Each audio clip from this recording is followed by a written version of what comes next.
에스겔 6장 1절에서 10절 말씀을 같이 읽으시고 은혜를 나누시겠습니다. 여호와의 말씀이 내게 임하여 이르시되 인자야 너는 이스라엘 산을 향하여 그들에게 예언하여 이르기를 이스라엘 산들아 주 여호와의 말씀을 들으라. 주 여호와께서 산과 언덕과 시내와 골짜기를 향하여 이같이 말씀하시기를 나 곧 내가 칼이 너희에게 임하게 하여 너희 산당을 멸하리니 너희 제단들이 황폐하고 분향 제단들이 깨뜨려질 것이며 너희가 죽임을 당하여 너희 우상 앞에 엎드러지게 할 것이라. 이스라엘 자손의 시체를 그 우상 앞에 두며 너희 해골을 너희 제단 사방에 흩으리라. 내가 너희가 거주하는 모든 성읍이 사막이 되게 하며 산당을 황폐하게 하리니 이는 너희 제단이 깨어지고 황폐하며 너희 우상들이 깨어져 없어지며 너희 분향 제단들이 찍히며 너희가 만든 것이 폐하여지며 또 너희가 죽임을 당하여 엎드러지게 하여 내가 여호와인 줄을 너희가 알게 하려 함이라. 그러나 너희가 여러 나라에 흩어질 때에 내가 너희 중에서 칼을 피하여 이방인들 중에 살아남은 자가 있게 할지라. 너희 중에서 살아남은 자가 사로잡혀 이방인들 중에 있어서 나를 기억하되 그들이 음란한 마음으로 나를 떠나고 음란한 눈으로 우상을 섬겨 나를 근심하게 한 것을 기억하고 스스로 한탄하리니 이는 그 모든 가증한 일로 악을 행하였음이라. 그때에야 그들이 나를 여호와인 줄 알리라.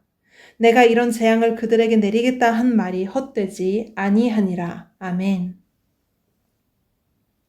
사랑하는 성도 여러분, 하나님을 잘 아십니까? 그분을 잊어버리시지는 않았습니까? 인간은 망각의 존재라고 해도 과언이 아닐 것입니다. 비록 망각은 때때로 유익하지만 저희가 살아감에 있어서 하나님을 망각하는 데 익숙해져 있다면 그것은 문제가 됩니다. 성경 말씀에서 많은 선지자들이 하나님을 알라, 하나님께 돌이키라고 하였고 하나님 자신도 내가 하나님됨을 알지어다 라고 반복해서 말씀하시는데 너무 추상적인 어감 때문에 정확하게 무엇을 알라고 하는 것이고 무엇을 하라는 것인지 감을 잡는 것이 어려우신 분들도 계실 줄 압니다. 그래서 오늘 새벽에는 에스겔서를 통해 저희가 하나님에 대해 정확하게 무엇을 알아야 하는지에 대해 살펴보려 합니다. 우선 첫 번째로 저희가 알아야 할 하나님은 살아계신 하나님입니다. 너무 당연한 말인가요? 물론 그럴 수도 있겠지만 하나님께서 살아계신다는 사실은 너무나도 기쁜 소식이라 언급하지 않을 수가 없습니다. 바벨론의 포로로 잡혀있던 이스라엘 백성들은 그들이 죄로 인해 하나님과 멀어졌다는 것을 깨닫지 못한 채 계속해서 우상 숭배를 하였습니다. 그래서 본문 1절에 여호와의 말씀이 또다시 에스겔에게 임합니다. 이 말씀이라는 단어에 사용된 히브리어 단어는 다바르입니다. 다바르는 어떠한 일을 일으키는 말이지요. 하나님께서 말씀하시는 내용이 강력하게 실현될 것이라는 뜻입니다. 본문 2절에서는 이스라엘 산을 향하여 예언하라고 하나님께서 에스겔에게 말씀하십니다. 보통 무생물의 형상을 가진 존재들에게 예언을 한다는 것은 시적 표현으로 백성을 향해 선포한다는 뜻입니다. 그 무생물들 중 산이 언급된 이유는 당시 바벨론의 많은 산당들에서 우상들을 특히 태양신이자 다산의 신 바알을 섬겼었기 때문입니다. 참 아이러니합니다. 분명 하나님께서는 이 세상을 말씀으로 창조하셨고 이스라엘 백성들에게도 계속 말씀하심으로 살아계심을 증명하셨는데 그들은 반복해서 생명이 없는 그런 죽은 우상들을 숭배하니까요. 결국 하나님께서는 본문 3절과 4절 말씀에서 산당들과 분향 제단들을 깨뜨리시고 그 이방신들을 섬기는 이스라엘 백성들을 죽이심으로 우상 숭배를 심판하겠다고 하십니다. 사람은 보이는 것을 붙잡고 싶어 하지 보이지 않는 것은 불안해서 잘 의지하지 못합니다. 비록 히브리서 기자는 11장 1절에서 믿음은 바라는 것들의 실상이요 보이지 않는 것들의 증거라고 말하고 있지만 현실 세계에서는 쉽게 그렇게 하지 못하고 불안을 잠재우기 위해서라도 그 보이지 않는 것을 어떻게 해서라도 보이게 만들어서 붙잡고 싶어 하는 것이 우리 인간의 본능이 아닐까 싶습니다. 그래서 이스라엘 백성들은 금송아지를 만들었던 것이고 바벨론 포로로 끌려가서도 눈에 보이는 신상들을 섬겼던 것이겠죠. 저희도 걸핏하면 보이지 않는 하나님을 의심하고 미래에 대한 불안감이 엄습할 때마다 너나 할 것 없이 무당을 찾아가거나 사주나 타로 등을 보러 갑니다. 특히나 요즘은 그러한 앱들도 많이 나와서요. 하나님을 믿는다고 하는 그리스도인들도 재미와 호기심이라는 명목하에 해보는 것을 접할 수 있습니다. 미래에 대한 불안은 사람이라면 누구에게나 아주 작게라도 마음속에 자리 잡고 있습니다. 저도 마찬가지입니다. 그러나 그렇다고 해서 그것을 믿음이 아닌, 말씀과 기도가 아닌 다른 세상의 방법으로 해소하려고 하는 것은 옳지 못한 일입니다. 하나님께서 저에게 허락하신 오늘 하루에 충실해야 하는데 아직 허락하지 않으신 내일 그리고 미래를 반복적으로 걱정하고 하나님께서 책임지시는 인생을 계속 저희가 직접 책임져야 한다는 압박감과 불안감에서 헤어나오지 못하니 매우 가슴 아픈 일이 아닐 수 없습니다. 그래서 저는 저와 여러분 모두 하나님께서 살아계시다는 사실을 매일 아침 저희의 입술로 고백하고 새로운 순종을 결단할 수 있게 되기를 소원합니다. 거룩하다, 거룩하다, 거룩하다 주 하나님 곧 전능하신 이여 전에도 계셨고 이제도 계시고 장차 오실 이시라. 아멘. 이 요한계시록 4장 8절 말씀처럼 전에도 살아계셨고 지금 이 순간에도 살아계시며 앞으로도 계속 살아 역사하실 하나님을 저희 일상생활 속에서도 기억하시고 몸소 느끼실 수 있는 저와 여러분이 되시기를 간절히 소망합니다. 두 번째로 저희가 알아야 할 하나님은 질투하시는 하나님입니다. 제가 이 질투라는 단어를 한번 국어사전에 찾아봤는데요. 질투는 부부 사이나 사랑하는 이성 사이에서 상대되는 이성이 다른 이성을 좋아할 경우에 지나치게 시기함 또는 우월한 사람을 시기하는 일을 의미한다고 합니다. 위에 언급한 의미에서의 질투심을 저희는 모두 한 번씩은 느껴봤을 것입니다.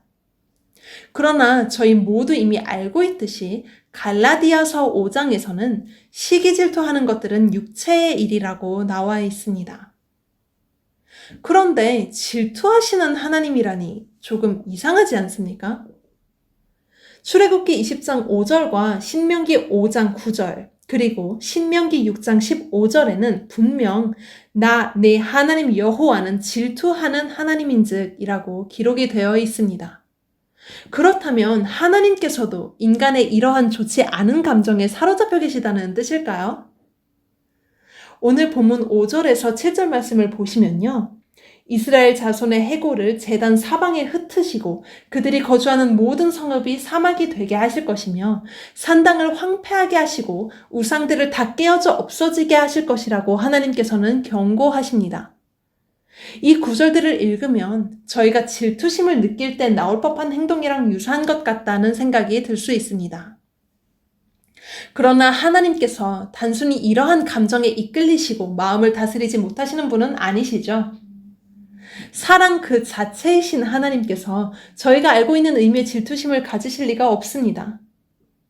위의 구절들에서 번역된 질투라는 단어는 히브리어로 카나인데 막연히 느끼는 인간의 시기 질투의 감정이 아니라 분노에 더 가깝습니다.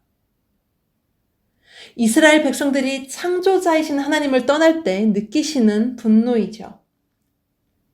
하나님과 원수가 되는 길을 선택함으로 멸망의 길을 걷게 되는 것을 마냥 지켜보시지 않으시고 그 분노를 통해서라도 이스라엘 백성들을 회개시키시고 구원의 길로 인도하시고 싶어 하시는 하나님.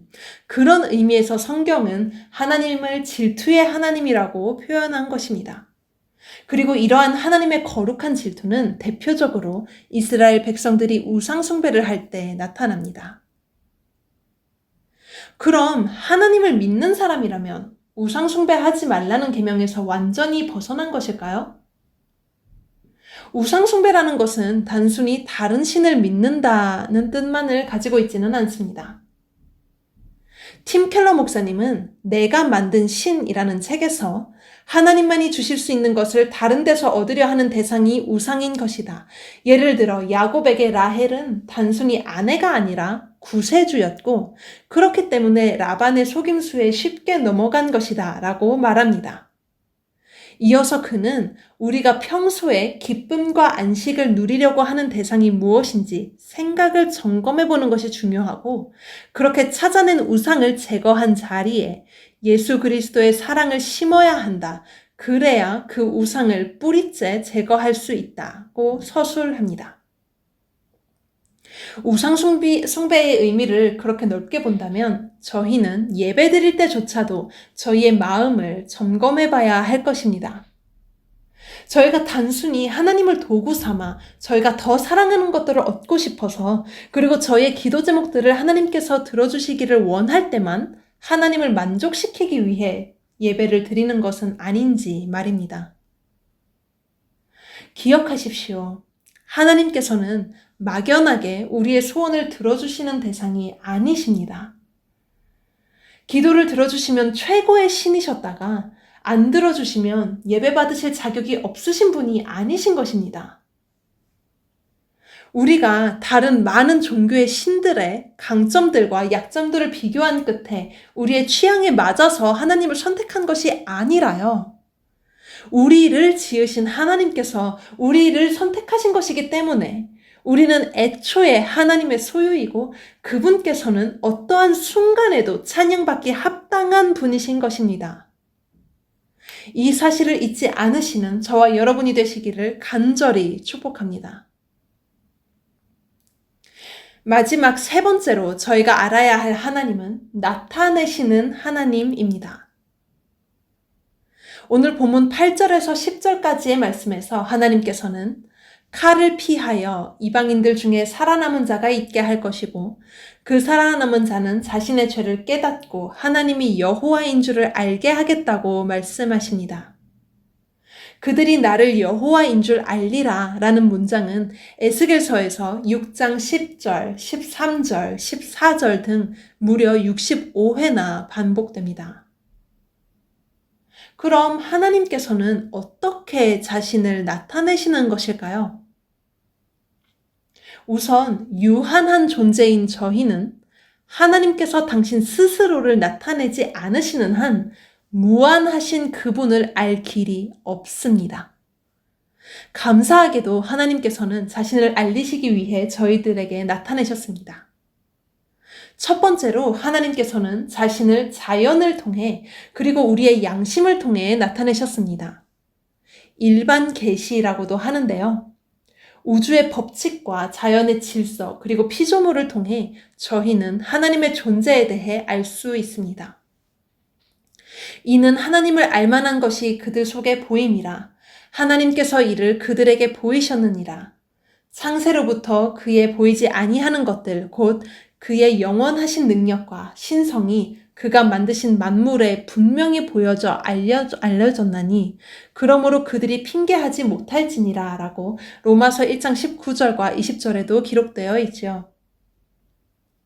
종교개혁자 칼빈은 기독교 강요에서 이에 대해 모든 사람에게는 하나님을 알만한 지식, 즉 종교의 씨앗이 있다고 말합니다. 하나님께서 사람들이 자기 자신을 하나님의 소생이라고 느끼게 하시고 그를 더듬어 찾아 발견하게 하신다는 사도행전 17장 27절과 28절 말씀은 그의 말에 힘을 실어주지요. 그러나 세상에 죄가 들어오면서 인간은 영적으로 둔하여졌고 하나님 자신을 나타내게 하는 자연 만물들을 오히려 자신들의 신이라고 믿고 받들게 되었습니다. 그래서 인간의 타락 전 하나님과 가졌던 깊은 관계를 회복하고 구원의 계획이 드러나기 위해서는 일반 계시뿐 아니라 특별 계시가 필요했던 것이지요. 특별 계시는 크게 세 가지로 나눌 수 있습니다.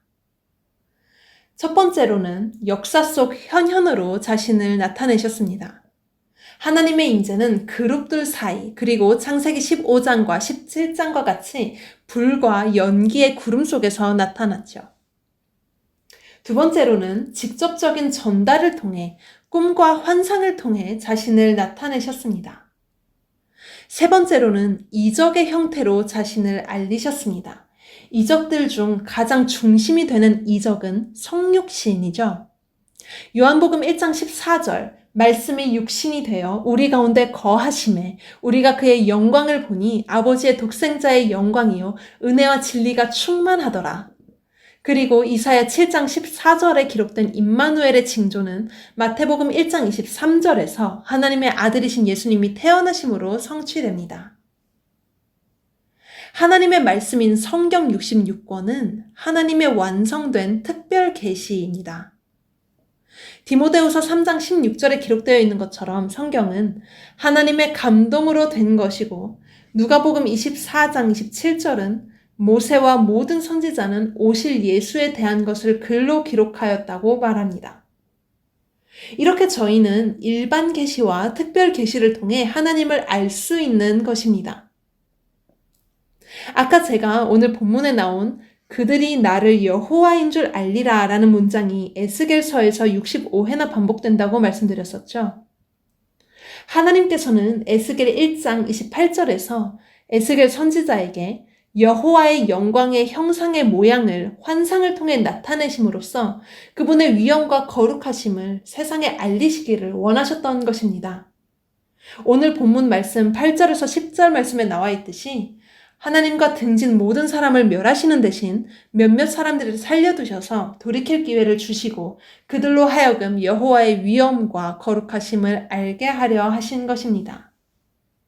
하나님과 저희와의 깊은 관계를 위해, 그리고 구원을 위해 자신을 친히 나타내신 하나님께 항상 감사와 찬양을 올리시는 저와 여러분이 되시기를 간절히 축복합니다.